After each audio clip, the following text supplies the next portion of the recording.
আবল তাবল কথাবার্তা বলতে থাকে। আবার আপনার কাছে চিঠিও দিচ্ছে দেখলাম, আর খোলা খোলা চিঠি আর কি। এটা খারাপ আর কি, একটা আর কি না, খুব উপদেশটা বানাও দিন আমি এক নজর পড়ে ফেলাই দিচ্ছি।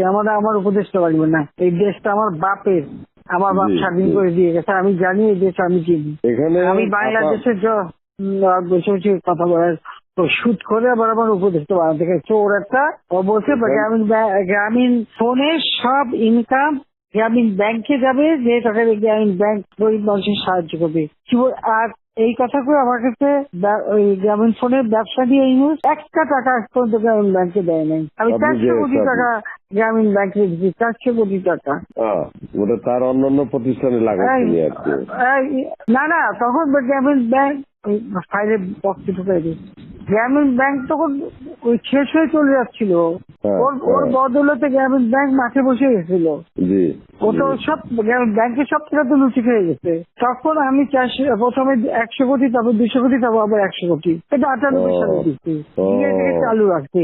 তখন এই গ্রামীণ ফোনের ব্যবসা ছিল, এই ব্যবসাটার থেকে যে লাভটা হবে সেই টাকাটা চলে যাবে গ্রামীণ ব্যাংকে, রেগুলার গ্রামীণ ব্যাংকে একটা সোশ্যাল ইনকাম থাকবে।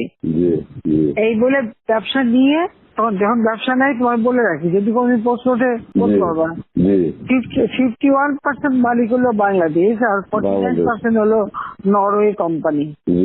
আর এখন যে দেখো সব সে ব্যবসা নরওয়ে কোম্পানির কাছে, তার নিজের কাছে বোধহয় 10 ভাগ বা 15% মতন হয়তো থাকতে পারে, সমস্ত সে বেঁচে খেয়েছে।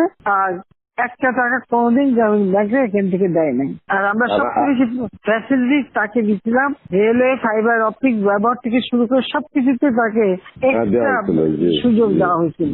ওইভাবেই তো গ্রামীণ ফোনটা তো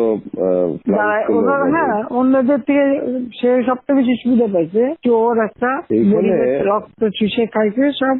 আমি বলছি যে রক্ত শেষা, গরিবের রক্ত শেষা। যে 30% তার হিসাব করলে 30% সুদ হইতো। সে যা গ্রামীণ মানুষকে যে লোন দিত, তাতে তার যে কম্পাউন্ড ইন্টারেস্ট যদি আপনি ক্যালকুলেশন করেন 40-47% হয়ে যেত। দেখে এমন হয়, তাহলে আর লোকের আর কি থাকবে, ও তো গরিব আরো বেশি করে হয়ে যাবে। হিলারি ক্লিন্টনে, তোমরা তো ইতিহাস জানো না, হিলারি ক্লিন্টনে নিয়ে গেছিল যশোরে, তার হাত দিয়ে গ্রামীণ ব্যাংকে ঋণ দেওয়ালো।